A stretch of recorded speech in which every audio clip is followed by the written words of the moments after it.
De todos modos, habría que estar prevenido contra el error, bastante común, de sustituir el criterio de que las decisiones invariables referentes al ahorro en esos casos sean valores invariables de capital. Por el contrario, una cantidad invariable de ahorro evidentemente debe estar asociada a los valores alterados del capital. Si suponemos que el ahorro antes y después del hecho es igual a cero, los valores del capital en los periodos sucesivos deben diferir de los valores originales en la cuantía de las ganancias y pérdidas. Parte 2. Aplicación al caso del ahorro imprevisto. El caso del ahorro imprevisto suministra una interesante aplicación de este razonamiento, debido al hecho de que el ahorro no es previsto, da lugar a ganancias y pérdidas, en la misma forma que otros hechos imprevistos. El aumento en el valor del equipo capital directamente causado por el ahorro y que en el plan material encuentra expresión en la producción de nuevos bienes capitales o en la acumulación de intereses en los antiguos, es modificado en una u otra dirección por esas ganancias y pérdidas, que en grado mayor o menor afectan a los bienes capitales ya existentes. Con el fin de aclarar aún más el carácter general del problema, examinaremos este último caso en forma algo más minuciosa. Supongamos, por tanto, que necesitamos investigar bajo ciertos supuestos dados los efectos del ahorro que ocurren inesperadamente en un cierto periodo, pero que no continúa en periodos sucesivos. Se supone que no tienen lugar otras variaciones primarias inesperadas. El análisis proseguirá en la forma siguiente. 2 puntos. En la transición al periodo en que ocurre el ahorro, se supone que el público adquiere conocimiento de las consecuencias del ahorro. Abre una nota que dice, como ya queda indicado anteriormente, sin un supuesto de esta clase, es imposible explicar una cierta situación dada de los precios, como un estado de equilibrio en relación con la oferta y la demanda entonces operativas. Cierra la nota. De acuerdo con esto, modifica sus anteriores previsiones respecto al desarrollo de los precios. El resultado será la existencia de valores de capital alterados, es decir, ganancias y pérdidas, aún antes de que tenga lugar el ahorro. Si añadimos a la suma de esos nuevos valores capitales el ahorro total, obtenemos el volumen del capital de la comunidad al final del periodo de ahorro. Si se pudiese suponer entonces que todo el mundo, desde el periodo de ahorro en adelante, previese completamente los desarrollos futuros, el capital de la comunidad permanecería evidentemente en esta magnitud en periodos sucesivos, ya que, por hipótesis, no hay nuevo ahorro, positivo o negativo, ni pueden producirse ganancias o pérdidas. Además, si las ideas del público respecto al futuro durante el periodo de ahorro son de tal naturaleza que no se realizan, surgirán nuevas ganancias y pérdidas en la transición al siguiente periodo. Para que el ahorro no tenga lugar en este periodo, todos los planes de inversión deben ser evidentemente dirigidos. Pero si las previsiones en este periodo son también corregidas en la transición al periodo siguiente, el resultado será nuevas ganancias y pérdidas, y en esta forma el proceso puede continuar ad infinitum. Los supuestos formulados en cuanto a las previsiones de los individuos en cada caso particular son evidentemente de importancia decisiva para el carácter del proceso. En un caso teórico, esos supuestos no deberían ser de ninguna forma arbitrarios. El supuesto más natural desde el punto de vista teórico es o bien que las previsiones son de tal forma que serán realizadas, abre paréntesis, como se ha supuesto antes, cierra paréntesis, o que en cada periodo el público está cierto de que la situación de los precios entonces existentes se mantendrá en el futuro. La razón para nuestra elección precisamente de este caso, como un ejemplo ilustrativo de nuestro anterior razonamiento, es que ha sido ya tratado con detalle en una forma completamente diferente por Gustav Ackermann en el segundo volumen de su importante tratado sobre el capital. La diferencia más esencial entre el método antes expuesto y el aplicado por Ackermann es que éste, consecuentemente, considera que el capital de la sociedad es medido como un fondo de salarios, esto es, como una suma de salarios invertidos, sin tener en cuenta los intereses acumulados. Abre una nota que dice, a este respecto, se supone que el concepto de salarios incluye también el pago de otros servicios originales además del trabajo, cierra la nota, incrementados primero en la misma cuantía del ahorro y luego, cuando no se produce ya más ahorro, permaneciendo invariable. Este procedimiento es desde luego mucho más sencillo que el indicado por nosotros. La cuestión está en si es lógicamente inexpugnable. El método de Ackermann, evidentemente, se apoya en dos premisas. La primera es que todos los ahorros son empleados en nuevas inversiones de salarios y la segunda, que el total de salarios representado por los antiguos bienes capitales es siempre igual a los salarios originalmente invertidos. Es cierto que la primera premisa es válida en el caso especial de Ackermann, en el cual se supone que la producción de bienes capitales no requiere tiempo. En otras palabras, que los intereses del capital no entran en el coste de producción. Pero si este supuesto irreal es omitido, es evidente que el ahorro puede ser también empleado para prolongar el tiempo que transcurre antes que una cierta suma de salarios invertida llegue a su madurez. Por tanto, no solamente los salarios invertidos pueden ser ahorrados, sino también el interés que se acumula en esos salarios desde el momento de la inversión en adelante. En ciertos casos, el ahorro puede ser empleado solamente para una prolongación del tiempo en el cual sus servicios ya invertidos maduran. Nos referimos al ejemplo de Wixel, del almacenamiento de vinos, en donde la función del ahorro consiste en hacer posible una prolongación de la edad del vino ya almacenado. Además, en relación con nuestra crítica anterior de la teoría del fondo de salarios, debemos indicar que, en esos casos, el fondo de salarios puede no solamente ser incrementado por una cuantía menor que los ahorros o permanecer invariable a pesar de estos, pero que puede aún ser reducido como resultado del ahorro.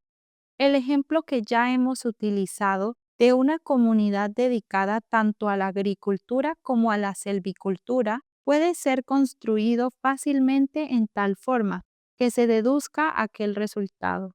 De este modo, se observa que el método de Ackermann, aunque fuese de otra forma correcto, no puede ser aplicado a supuestos adecuados a la realidad. La segunda premisa, que forma parte del fundamento de la exposición de Ackermann, es que el total de los salarios invertidos en un periodo con el fin de reemplazar los servicios que entonces maduran y no están disponibles para nuevo ahorro es igual a la suma de los salarios que representan el coste original de esos servicios. Esta exposición es cierta si el futuro está completamente previsto y si, como deberemos observar, al mismo tiempo, la primera premisa de que el interés no entra en el coste de producción de los bienes de capital es también mantenida. Pues si el valor de un bien capital, por ejemplo, es alterado por una variación del tipo de salarios prevista con certeza desde el principio, entonces esta alteración habrá estado incluida en el cálculo original de los beneficios. De este modo, entra como una partida positiva o negativa en el interés obtenido de la inversión. Por tanto, la reinversión debería estar determinada por los costes iniciales de producción, pero en el caso presente, este esquema está perturbado por el ahorro imprevisto. Este da lugar a un proceso dinámico que origina ganancias y pérdidas a los poseedores de bienes capitales antiguos. Estas ganancias y pérdidas no pueden, por las razones ya expuestas, ser consideradas como partidas positivas y negativas en el interés de la inversión inicial. Por el contrario, deberían ser incluidas en el valor del capital que ha de producir cada interés en cada periodo y ser mantenidas invariables mediante la inversión de nuevos servicios que reemplazan a los que maduran. Por consiguiente, la reinversión en cada periodo debería corresponder a la reducción en el valor que el capital en cuestión experimenta debido a los servicios en maduración, sin referencia alguna a si es mayor o menor que el valor inicial de tales servicios. Esto significa que la reinversión no corresponde a los costes originales de producción del bien capital, sino a sus costes de reproducción en cada periodo. Y los primeros difieren de los segundos precisamente a causa de las variaciones que han tenido lugar. Una reinversión sobre la base de los costes de salarios originales, que será por tanto mayor o menor de la que se necesita, abre paréntesis, según este punto de vista, cierra paréntesis, incluirá en el mismo grado ahorro positivo o negativo, si este término es tomado en el sentido antes indicado. Por consiguiente, la premisa en cuestión no puede ser sostenida desde el punto de vista aquí adoptado. En una comunidad dinámica, en donde el futuro no está completamente previsto, el capital no mantiene un volumen constante como un fondo de salario si no tiene lugar un ahorro, abre paréntesis, positivo o negativo, cierra paréntesis, en los diferentes periodos. Abre una nota que dice: el ejemplo solo necesita ser modificado en el sentido de que el motivo de la transferencia de la agricultura a la silvicultura sea una pequeña reducción del tipo de interés causada por una cantidad moderada de ahorro. Cierra la nota. Así, el método de Ackermann no alcanza su meta, aun con el alto grado de abstracción sobre el cual está construido, es decir, el supuesto de que el proceso de producción no requiere tiempo.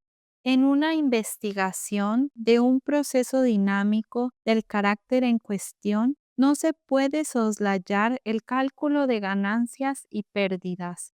El método antes indicado es, por tanto, el único que puede ser utilizado. Abre una nota que dice: el supuesto de Ackermann debería ser formulado por consiguiente diciendo que los ahorros tienen lugar en periodos diferentes, en la cuantía necesaria para el mantenimiento de un fondo constante de salarios. Como un motivo para emplear esta premisa, se podría decir que en realidad los empresarios se contentan a veces con cerrar la contabilidad referente a sus bienes capitales de acuerdo con su valor original, consignado en los libros sin más modificación. Cierra la nota. Tercera parte. Otra aproximación a los supuestos reales. Hemos llevado ahora nuestra investigación a un punto en el cual una nueva aproximación a la realidad implica dificultades tan considerables que nos concretaremos algunos comentarios sobre el planteamiento especial del problema. En la próxima fase del análisis, el supuesto anteriormente formulado respecto a que un desarrollo futuro particular aparece completamente cierto para todos, evidentemente debe ser reemplazado por el supuesto de que las ideas del público respecto al futuro tienen el carácter de cálculos de probabilidad. Por consiguiente, el futuro aparecería ante el público como una serie de alternativas más o menos probables. El carácter de esas ideas referentes al futuro depende de dos factores. Dos puntos: la facultad del público para hacer juicios respecto a los desarrollos futuros y su tendencia a dejar que sus ideas sean influidas por consideraciones de tipo psicológico.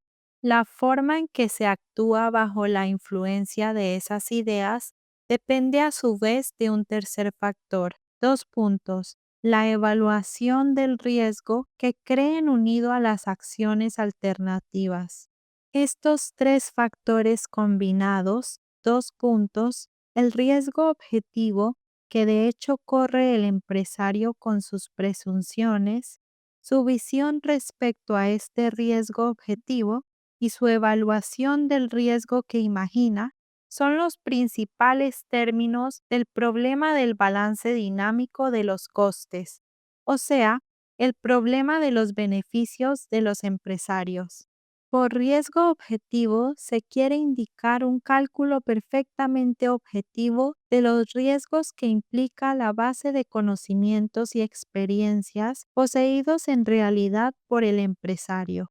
La forma en que una cierta situación de los precios está determinada bajo esos supuestos más complicados podría ser explicada por un sistema de ecuaciones simultáneas únicamente en el caso especial híbrido discutido por Myrdal, donde los elementos dinámicos están incluidos en un sistema estático.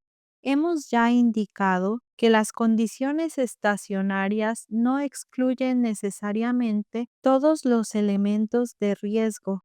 Un estudio de las complicaciones debidas al factor riesgo se simplifica mucho, desde luego, si se basa en el supuesto de que las condiciones permanecen estacionarias, a pesar del hecho de que el público no prevé completamente el futuro y, por tanto, debe contar con riesgos. Pero la introducción del factor riesgo significaría que no podríamos, como antes, operar con funciones referentes a las cantidades totales. Estaríamos obligados a basarnos en funciones individuales, ya que la característica especial del problema, completamente dinámico, es la diferencia entre los distintos individuos. El hecho de que las previsiones del público toman la forma de juicios de probabilidad haría también más complicadas las ecuaciones. Toda forma particular de empresa está basada en un cálculo referente a la inversión, más o menos aproximado, con referencia a rentas y costes más o menos remotos que se esperan con diferentes grados de probabilidad. Estas expectativas, reducidas por las evaluaciones de los riesgos del empresario, son descontadas aquí en forma de un valor capital.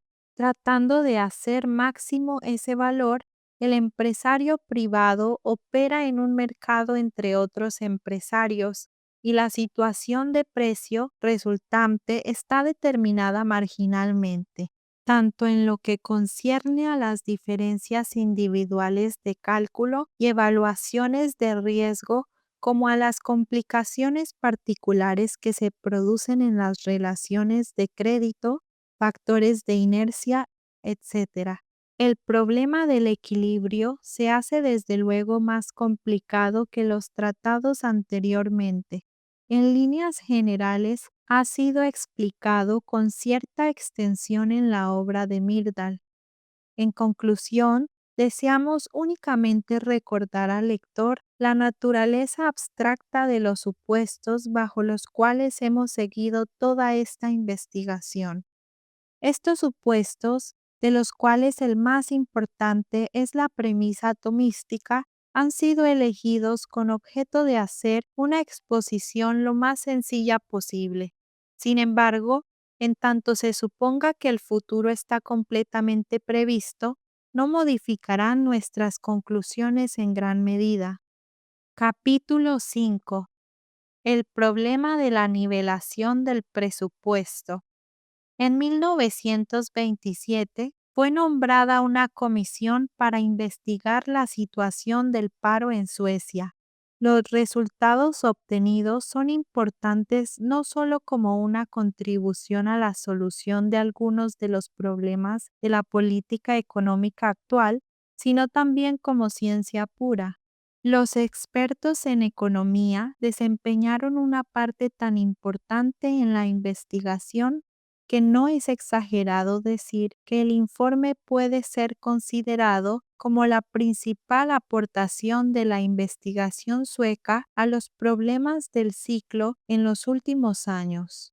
Al decir esto, tenemos presente en nuestra memoria no solo las monografías publicadas en forma de suplementos, de las cuales fueron responsables 6 catedráticos y profesores de economía, además del presidente de la comisión. Los 2 informes de la comisión contienen también nuevo material teórico y estadístico del valor científico. Esto es debido en gran parte al doctor Dag Hammarskjöld, que desempeñó el cargo de secretario de la comisión durante algún tiempo, ni tampoco el carácter científico de esos informes carece de interés para el ego en la materia. La primera parte forma un amplio libro que comprende el desarrollo económico de Suecia desde la guerra. La segunda contiene un estudio ordenado de los problemas actuales de la política económica, teniendo en cuenta las investigaciones teóricas. Es muy natural que la comisión haya dedicado su atención principalmente al paro cíclico, ya que sus trabajadores fueron influidos necesariamente por la depresión que sobrevino durante el periodo que duró su investigación. Sin embargo, la recuperación progresiva lograda a partir de entonces no disminuye en ningún sentido la importancia de su éxito.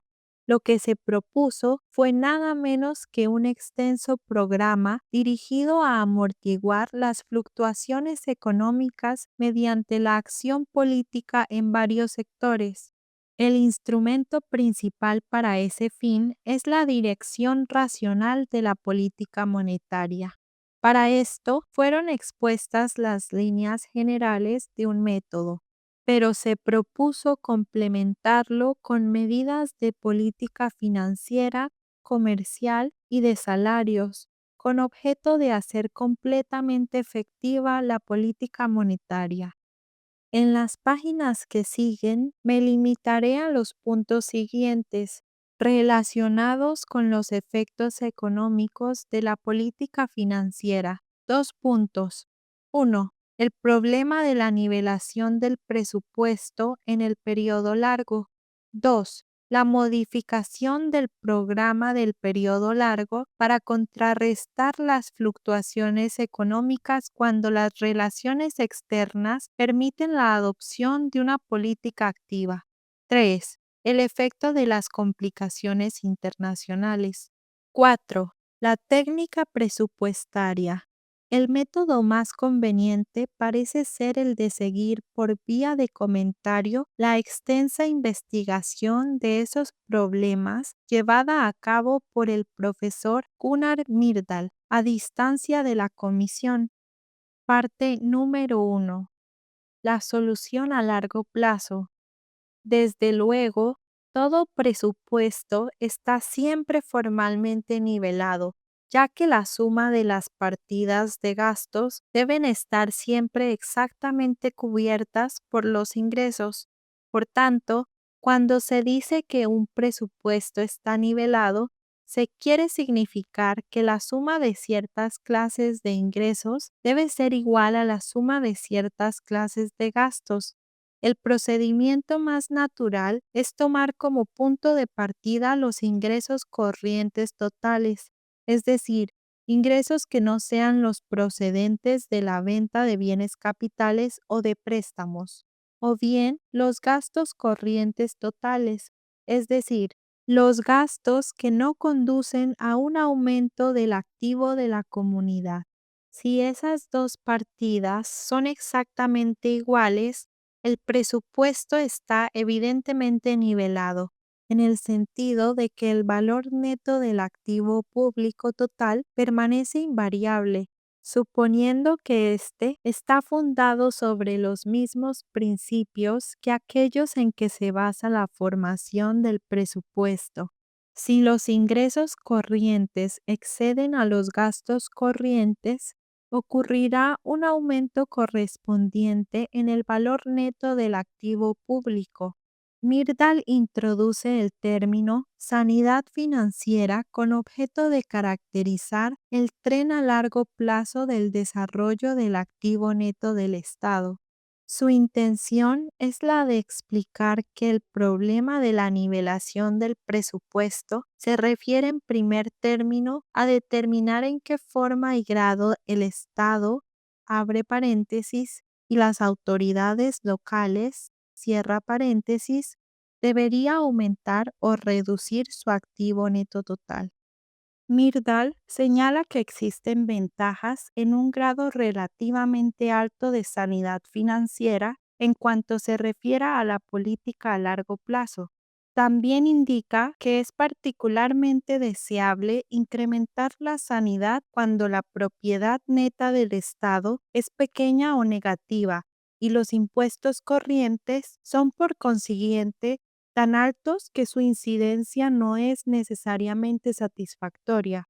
Sin embargo, el dilema es que bajo nuestro supuesto, con relación al volumen de gastos directos, la transición a un más alto grado de sanidad financiera, que aparentemente estaría justificada por el alto nivel de tributación, exige un inmediato y prolongado aumento de los tipos corrientes de imposición con el fin de obtener, en último término, tipos de impuestos que sean relativamente más bajos, como resultado de la reducción de la deuda, las amortizaciones de deuda o la creación de fondos especiales.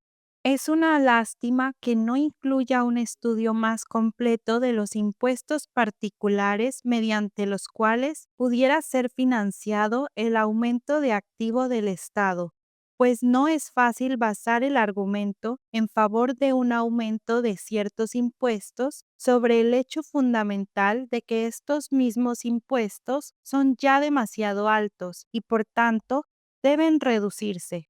Parece que la solución es la de establecer impuestos más altos sobre el capital. Abre paréntesis, especialmente sobre las herencias, pero también otros impuestos sobre el capital real, cierra paréntesis, con el fin de asegurar por este medio impuestos más bajos sobre la renta corriente. Cuando se plantea el problema de esta forma, se arroja más luz sobre el problema real del interés que existe en el estudio político de la cuestión. En general, un alza del valor neto del activo público debe ser ventajosa para las clases trabajadoras, en tanto que el alivio de los impuestos que esto hace posible no está compensado por una emigración u otra pérdida de capital. Por otra parte, el programa debe tender a encontrar oposición por parte de los ricos, que son forzados a financiar el alivio de los impuestos en el futuro mediante una reducción de su capital en el presente, pero tendrán que compartir los beneficios de la reducción de impuestos con toda la comunidad. Una real divergencia de interés político surge así por el hecho de que un aumento en el activo neto del Estado implica una cierta mitigación de la desigualdad de la distribución actual de la riqueza. Este es, ciertamente, el punto crucial de la cuestión. La solución a largo plazo del problema de la inversión pública es de primaria importancia para la distribución de la riqueza. Su directa y especial importancia para los problemas del mercado del trabajo, especialmente el problema del paro, es menor en sentido relativo. Desde luego, se puede argumentar que el esquema sugerido afectaría a la oferta interior de capital, que de este modo podría ocurrir una variación en la demanda de trabajo. También es concebible que una reducción de los impuestos de la renta, hecha posible mediante un aumento en el activo público neto, pudiera hacer que los trabajadores estuviesen menos inclinados a aceptar una cierta reducción de su renta nominal y que el nivel medio de paro pudiera ser un tanto incrementado. Pero esas consecuencias de una solución particular del problema de la propiedad pública pudieran ser muy bien neutralizadas mutuamente o por otras circunstancias y difícilmente tendrán decisiva importancia. Desde el punto de vista del mercado de trabajo, no parece que existan argumentos para separarse de un tipo relativamente alto de sanidad financiera si ello es exigido por otras consideraciones. El tipo generalmente aceptado de sanidad financiera, en términos de las tradiciones financieras suecas, puede resumirse diciendo que los fondos netos, abre paréntesis, en el más amplio sentido, cierra paréntesis, del Estado deberían aumentar a la larga por el importe en que el valor de los nuevos activos capitales que no producen una renta monetaria excede a la depreciación de los antiguos activos, abre paréntesis, de la misma clase, cierra paréntesis, más una cierta amortización de la deuda pública. La inversión de capital debe ser, por consiguiente, financiada en esta medida por los ingresos corrientes y no mediante empréstitos. El tipo fijo de aumento de lo activo neto de los no es el mismo, ya que por una parte tienen una facultad limitada para emitir deuda para la adquisición de equipo capital duradero, abre paréntesis, rentable o no rentable, cierra paréntesis, que exige gastos excepcionalmente altos en relación con el nivel anual normal.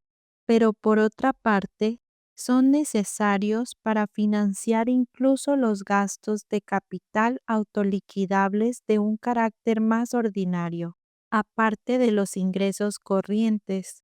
Es verdad que estos principios no tienen significación especial.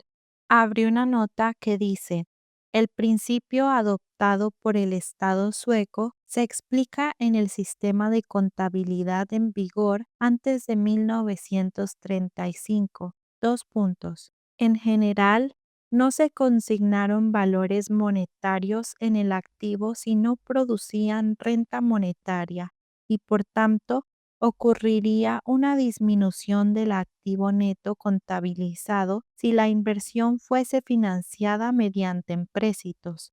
Cierra la nota. Pero parecen ser tan aceptables como cualesquiera otros.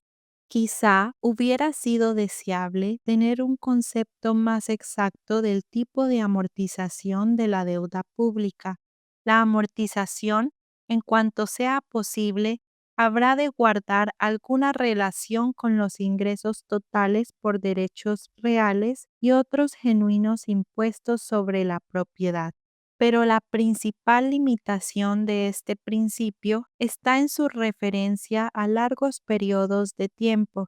Es esencial modificarlo para llegar a la solución del problema del supuesto anual.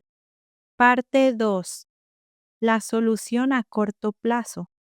En lo que al mercado de trabajo se refiere, la mitigación de las fluctuaciones económicas significa que el paro se reduce en tiempos de depresión, pero en periodos de prosperidad quizá pueda ser algo mayor de lo que sería en otras circunstancias.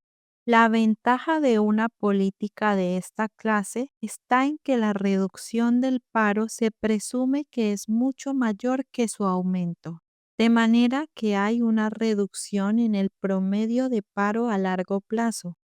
Este problema debe ser necesariamente planteado en términos de ciertos supuestos políticos que requieren justificación específica en un punto por lo menos. Myrdal parece suponer que la dirección de la política financiera para suavizar las fluctuaciones económicas dejará a la larga invariables la finalidad y magnitud de las actividades privadas. La Comisión del Paro es aún más terminante sobre este punto. Su informe está profundamente influido por la opinión de que la actividad del Estado no debería expansionarse a expensas de la empresa privada. Sin embargo, esa expansión puede permitirse cuando no causa una contracción de la actividad privada, sino que tiene lugar mediante el empleo de recursos productivos que de otra forma habrían estado ociosos. Abre paréntesis, total o parcialmente, cierra paréntesis. Acéptese o no esta opinión, abre una nota que dice: las medidas de política financiera que parecen ser justificadas desde ese punto de vista pueden ser caracterizadas como el mínimo en que concuerdan los diversos partidos políticos en Suecia. Si el programa se desvía en una dirección más favorable a las empresas del Estado, pudiera incluir otras medidas más poderosas para mitigar las fluctuaciones económicas, pero puede disminuir gradualmente las empresas económicas privadas. La actitud de esas medidas, que es siempre una cuestión política, no se discute en este ensayo. Cierra la nota. Hay que reconocer que puede ser muy útil como punto de partida para un análisis de la cuestión del grado en el que es deseable la mitigación de las fluctuaciones económicas mediante la política financiera. En vista de la íntima dependencia de la situación económica interna y sobre la regulación de los tipos de interés y préstamos por el Banco Central y del cambio con el extranjero, en mi opinión, no debe caber duda de que cualquier mitigación de las fluctuaciones económicas que se considere deseable debería lograrse, en primer término, mediante medidas monetarias.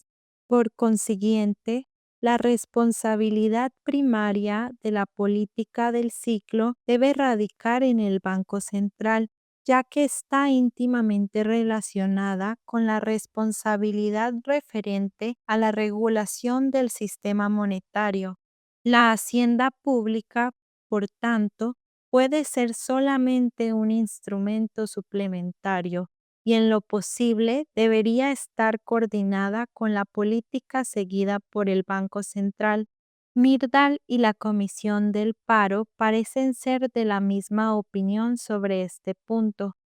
Para que una política financiera de esta clase tenga éxito, es importante que no llegue a verse en dificultades por las relaciones con otros países. Por consiguiente, debe haber lo que Myrdal califica margen internacional para una política independiente. Ahora bien, dos puntos. El aparato técnico presupuestario y el carácter de la administración fiscal deben ser tales que hagan tal política realizable.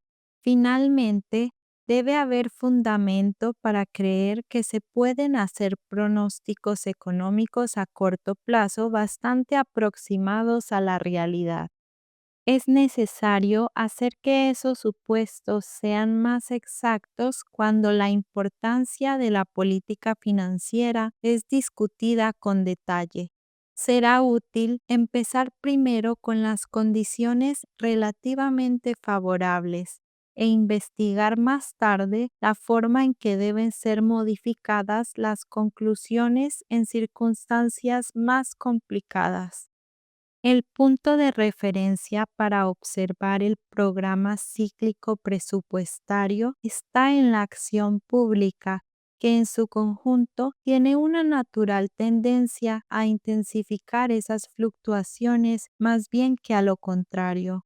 Esto significa que después que se ha iniciado una depresión, se prevé una reducción de los ingresos corrientes en el momento en que el presupuesto es ajustado y también un aumento en los gastos corrientes, debido a las necesidades extraordinarias que se producen por la depresión misma. Por esta razón, se tiende a la mayor economía posible, tanto en los gastos corrientes como en la inversión de capital. Por tanto, esta última será restringida de la misma manera que en las empresas privadas. Durante el periodo de auge, la situación es la inversa. Dos puntos. No solamente los gastos corrientes son más amplios, sino que hay también una tendencia más pronunciada a llevar a cabo inversiones en construcciones que requieren créditos, y así la existente escasez de capital se intensifica. Abre una nota que dice: sin embargo, lo anterior demuestra que la reacción de la política del Estado en relación con las fluctuaciones económicas no es solamente aditiva, puesto que durante la depresión existe usualmente déficit presupuestario y durante el auge superávit presupuestario. Esto significa que en el primer caso, los gastos corrientes tienden a exceder los ingresos corrientes y en el segundo caso son menores. Esta tendencia compensadora está reforzada por los esfuerzos hechos generalmente para utilizar las reservas ocultas, con objeto de evitar rápidos aumentos en la tributación durante la depresión y por la acción contraria durante el auge. Esas circunstancias, también citadas en la obra de Myrdal, no son, sin embargo, suficientes por sí mismas para contrarrestar la influencia intensificadora ya mencionada, que es debida sobre todo a la práctica de sincronizar el volumen de la inversión pública con el tren general de la economía. Cierra la nota. Lo menos que se puede pedir a la política del Estado, abre paréntesis, suponiendo que hay margen para una actividad política cíclica interior, cierra paréntesis, es que no debería agravar las fluctuaciones, sino que debería permanecer neutral. La mayoría de los miembros de la Comisión del Paro han adoptado esta prudente posición, que está de acuerdo con la opinión expresada más tarde por uno de sus miembros, el profesor Bagge. Esto implica que el volumen total de las obras públicas y compras debería ser ajustado al tren de desarrollo normal. Por consiguiente, no se debería hacerlo depender de las fluctuaciones económicas anuales. Entonces, los inevitables superávits y déficits del estado de ingresos en diferentes años serían nivelados mediante transferencias de un fondo creado especialmente para este fin o por medio de préstamos a corto plazo. La realización de este programa significaría indudablemente un avance real en comparación con la política presupuestaria tradicional.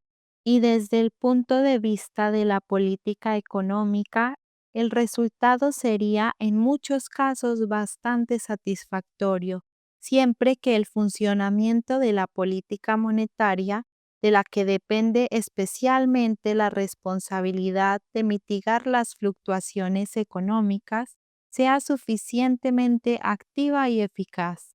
Pero en mi opinión, sería inconsistente y desafortunado el entregarse tan completamente a esta política financiera neutral que llegase a excluir la posibilidad de una política más activa, cuando está claro que daría resultados favorables.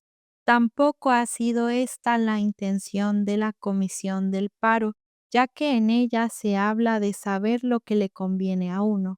Los argumentos en defensa de una política presupuestaria neutral expresan simplemente que si bien ciertas desviaciones son por sí mismas razonables, no vale la pena arriesgarse, ya que son difíciles de llevar a cabo y pueden ser a menudo inoportunas.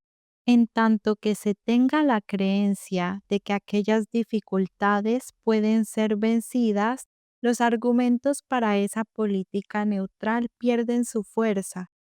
Yo creo que es posible encontrar otra solución al problema, prácticamente tan segura como la propuesta por la Comisión del Paro y con más efectos favorables sobre el paro y las fluctuaciones industriales.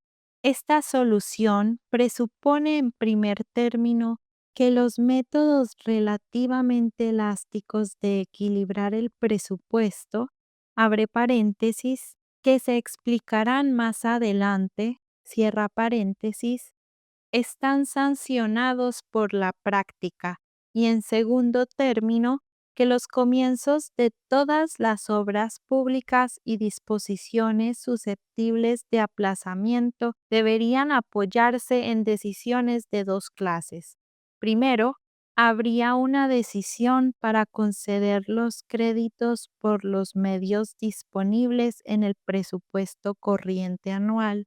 Y segundo, otras decisiones referentes al pago de la suma consignada y la realización efectiva de las propias obras. El efecto de nuestra solución sería que después de que han tenido efecto las reformas, las autoridades que conceden los créditos estarían en libertad para reaccionar ante las fluctuaciones industriales en la forma que estimen más racional. Bajo nuestro supuesto, se puede esperar que esta reacción tenga una tendencia contraria a la que es común ahora. En los momentos presentes hay muy poco margen para el aplazamiento de las obras una vez que han sido concedidos los créditos.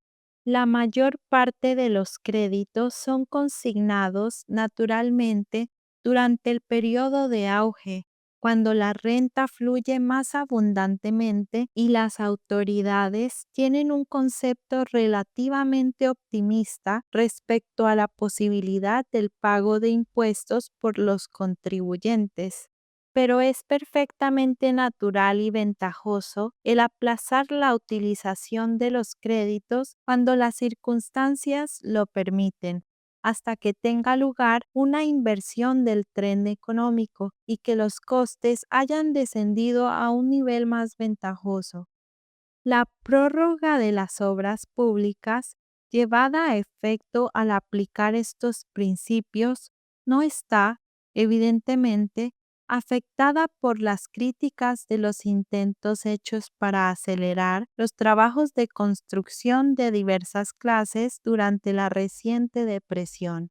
Tales dificultades fueron debidas, en parte, a insuficiente preparación, por lo cual los trabajos fueron iniciados demasiado tarde y en parte al hecho de que cuando fueron decididos ha sido necesario calcular, consciente o inconscientemente, no solo su directa rentabilidad, sino también sus ventajas desde el punto de vista del paro. Nuestro programa no presenta estas dificultades. Además, esto concuerda bien con el programa de planeamiento a largo plazo de las actividades públicas. La única diferencia es que el planeamiento va acompañado de una votación de crédito, consignado en el presupuesto del año corriente, pero se deja en libertad para elegir el momento de la utilización del crédito. No pretendo negar que esta solución tiene dificultades propias, en parte de carácter técnico-administrativo y en parte que dependen de la correcta interpretación de la situación económica. Las primeras no pueden ser tratadas aquí. Únicamente es necesario señalar que la solución se facilitaría si la política financiera de las autoridades locales fuese colocada parcialmente bajo la inspección del Estado. Abre una nota que dice: a este respecto, se habría de poner en claro que la solución del problema para las autoridades locales es especialmente urgente, puesto que en su caso el principio alternativo de un volumen de gastos invariable no puede ser mantenido como regla general. Para una unidad local, la edificación de una nueva casa-escuela o casa-asilo es una empresa relativamente grande, de un carácter no recurrente. Esta obra de construcción no puede ser distribuida por igual a lo largo de un periodo de años. La elección está entre aplazarla en un año bueno, cuando el trabajo es escaso y los precios de los materiales son altos, o esperar a un año de depresión, cuando la mano de obra en paro puede ser utilizada y sacar ventaja de los costes más bajos. La segunda alternativa es desde luego preferible desde todos los puntos de vista.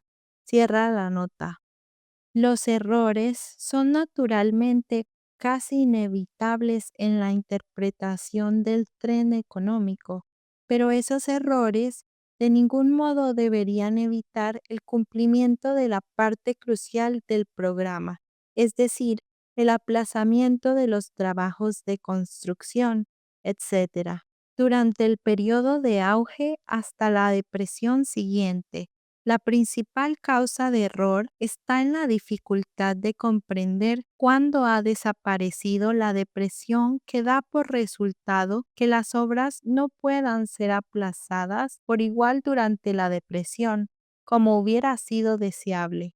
Pero aún entonces, la situación será siempre mejor que si los trabajos de construcción hubiesen sido distribuidos indistintamente en los años buenos y malos. Si se hubiese de llevar a cabo este programa en toda su extensión, se obtendrían importantes ventajas. Dos puntos. Primera, la ventaja financiera para el Estado y las autoridades locales mediante la reducción del nivel medio de costes en las obras de construcción, etc. Segunda, habría menos paro y mejor utilización de la capacidad productiva durante los años de depresión. Y tercera, más estabilidad en los precios y menos violentas fluctuaciones económicas, debido al efecto monetario de la supernivelación y subnivelación del presupuesto, y mediante el ajuste de los gastos públicos entre los años de auge y de depresión. El programa está basado en el principio de que las autoridades, movidas por el deseo de asegurarse beneficios financieros, actuarán en tal forma que puedan asegurarse también las otras dos ventajas, que son de importancia desde un punto de vista general. A este respecto, el programa parece ser menos efectivo que la política financiera pasiva preconizada por la Comisión del Paro. Como quiera que es políticamente por completo neutral, su adopción parece justificada, siempre que las condiciones permitan una política interior independiente de estabilización económica. ¿En qué medida pudiera ser expansionado este programa mediante medidas más drásticas con el fin de estabilizar aún más las fluctuaciones industriales? Es una cuestión que debe ser tratada en relación con un particular grupo de circunstancias. Nos limitaremos a dos puntos.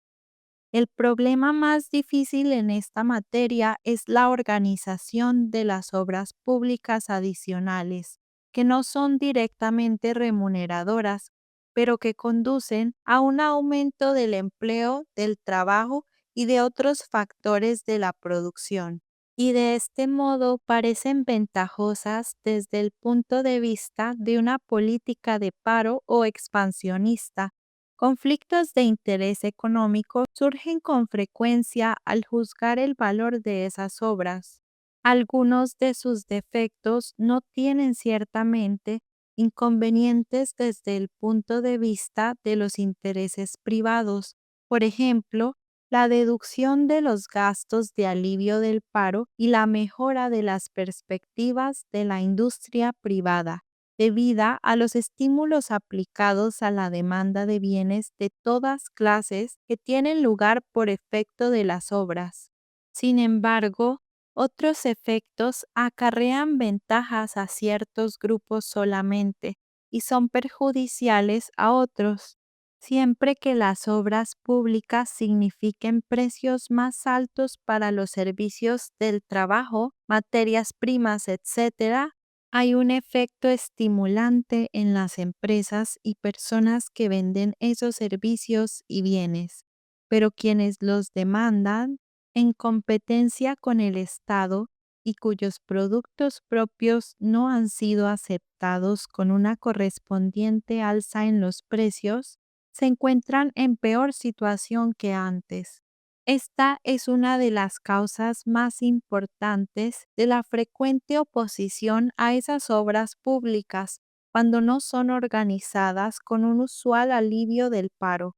Aun cuando la Comisión del Paro tenga razón al decir que esas obras parecen más favorables cuando una parte considerable de la capacidad productiva del país está ociosa. La solución teórica del problema debe apoyarse en cierta medida sobre premisas y evaluaciones de carácter político, y la solución práctica debe apoyarse sobre la actual distribución del poder político. Por razón de la intrincada y delicada naturaleza de este problema, debería concentrarse la energía, en primer lugar, sobre el programa políticamente neutral que hemos expuesto anteriormente.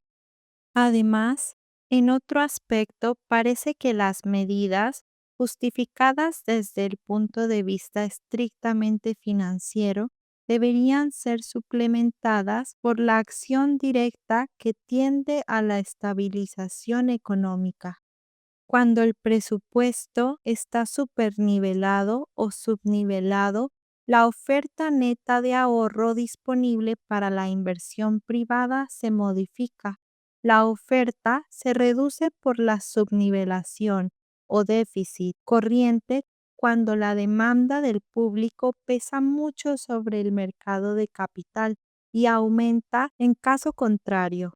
Como quiera que la demanda de inversión privada varía en forma análoga, se logra una mejor correspondencia entre esos dos factores mediante la política propuesta. De esta forma, la política presupuestaria resulta una ayuda valiosa para la política monetaria en su misión de mantener el equilibrio en el mercado de capital. Sin embargo, es improbable que la influencia estabilizadora de la política presupuestaria sea de la extensión exacta que es deseable en cada caso dado. Hemos de tener en cuenta que la actividad pública es el resultado de las decisiones de numerosas y diferentes autoridades centrales y locales, ejercidas mediante consideraciones individuales. El resultado total puede requerir, por tanto, un ajuste con el fin de asegurar una mejor correspondencia con la política monetaria. Tal ajuste quizás sería efectuado estableciendo que los directores del Banco Central aconsejasen en cada año al gobierno sobre el grado de subnivelación o supernivelación del presupuesto durante el próximo futuro, que sería deseable desde el punto de vista monetario. De acuerdo con esto, y siempre que fuese posible, debería ser ajustado el presupuesto. En este caso, las medidas presupuestarias serían puestas en práctica deliberadamente, con el fin de alcanzar un objetivo exigido por la política monetaria, es decir, el mantenimiento del equilibrio en el mercado de capital. Las opiniones expuestas aquí en cuanto a la política presupuestaria, bajo ciertos supuestos simplificados, son explicadas con más detalle en la obra de Myrdal, en el informe de la Comisión y en el suplemento de Olin a dicho informe, en donde se examinan las consecuencias de una política de obras públicas. Aunque los autores de esos trabajos probablemente no están conformes con todo lo que queda dicho anteriormente, parece que en conjunto somos de la misma opinión respecto a los siguientes puntos principales. 2 puntos. Número 1. El ciclo económico no debería afectar a las actividades públicas normales. Esto significa que la tendencia a reducir los gastos en los años malos y a aumentarlos en los buenos debería ser rechazada respecto a las actividades normales. Cualquier modificación de la política financiera en esta dirección que pueda ser requerida por una razón especial debería ser llevada a efecto mediante ajustes en el pago de los factores de la producción, más bien que mediante variaciones en el volumen de su empleo.